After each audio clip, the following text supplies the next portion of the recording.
Farm Small, Farm Smart Daily is part of the Modern Grower Podcast Network. Check out some of our other shows like Carrot Cash Flow, the Growing Microgreens Podcast, and Farm Small, Farm Smart.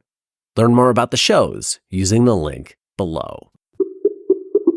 And correct me if I'm wrong, but from what I understand, and this will kind of tie things back into the regenerative side of things, that even sort of large scale certified organic produce or food in general does not seem to be nearly as nutrient dense as even something that's grown in soil that in living soil with people that are taking care of it. Because essentially I've seen it, I've witnessed it myself, that some of these organic operations are essentially doing everything practically the same that a large fully conventional operation is doing, but they're subtracting ammonia-based nitrogen for chicken manure, or they're using X instead of Y. But more or less the practices of sort of depleting the soil, seeing it far more extractive than actually regenerative.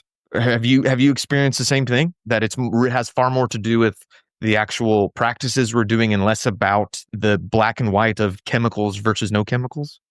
So to me, organic is a great first step. And I think everybody ought to be eating organic, but I just think it's an entire stair step. You're right. Organic, and to get certified organic, which I did, I thought, well, that's kind of a requirement. And then I got certified regenerative by AGW, A Greener World is the certification I have. And they're completely different. Organic is what you don't do. Exactly. It's just nothing synthetic on that crop. So no synthetic fertilizer, in general, no synthetic pesticides.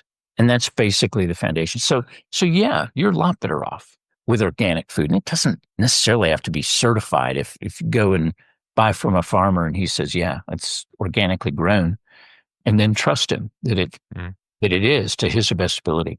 But you hit it exactly right. That's just a first step. All that does is, by not using those synthetics, it allows the life to get restored in the soil. So if somebody's truly regenerative, not only are they, sometimes regenerative people call ourselves microbe farmers. I literally inoculate with microbes. I feed the microbes regularly. So I fertilize the tree, and then I fertilize the microbes every 2 weeks. It's tree, microbes. And so even during the wintertime when my trees don't need fertilizing, I feed the microbes. They get, it's seaweed and fish hydrolysate and humic acid, fulvic acid, long chain carbons, which, molasses is the well-known one. You can put sugar out for irrigation and feed the microbes so inexpensively. I got a microscope, and then I can look at the soil and see how alive it is. There's some real simple tests that you can do and see what you can just do them right on your farm and see what the level of life is. I was lucky. Because my background was research, I applied for some research grants, and actually the first one I got was the DNA company, Biomakers. And so for 4 years, I was able to send in samples and I grew some trees conventionally to compare them to regenerative. And so I sent in the soil samples every year and got the DNA results back. And I could literally see the soil kind of dying in the conventional.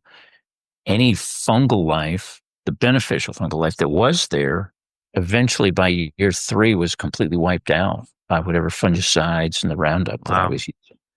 You could see it in the results. I was floored. I had no idea that it was going to be that profound. And at the same time, the life in my regenerative plots in those soil just kept increasing and increasing. A lot of beneficial stuff, a lot of diversity. We're all afraid of the idea that there's bacteria and fungi, but 90% of them are all beneficial, and they're doing great things. And when the populations are high, they outcompete and they defend against diseases. I have no disease anywhere in my grove. And no, I found a tree last week that had gummosis. So I was really surprised. Out of 1,300 trees, I had one. But everything is so healthy, and the farmers around me are having to spray fungicides all the time and copper. I still have a couple of oddball insects that are there, and I have to watch for them and treat them. But one of them, it's a leaf miner, and it's invasive, which means it came from another country. There's no natural enemies. Mm. So I'm real careful, try not to harm the beneficials, but this thing has no control. So Their only natural enemy is Herb Young. that's well, I wish I was better at it, but yeah. So, oh goodness, I put out some concoctions to control them. And there's some really neat things. There's some awesome biological. I put out a fungus that grows inside the tree and then consumes the insects when they feed on that leaf. It's really neat.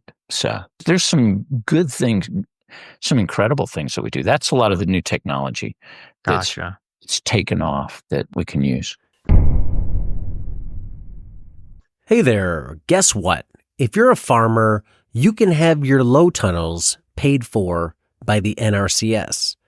They have this cool new program where farmers can get $4 to $5 for each square foot to help with a Quick Hoops low tunnel system, frames and fabric included. It's like free money to help you grow more stuff on your farm.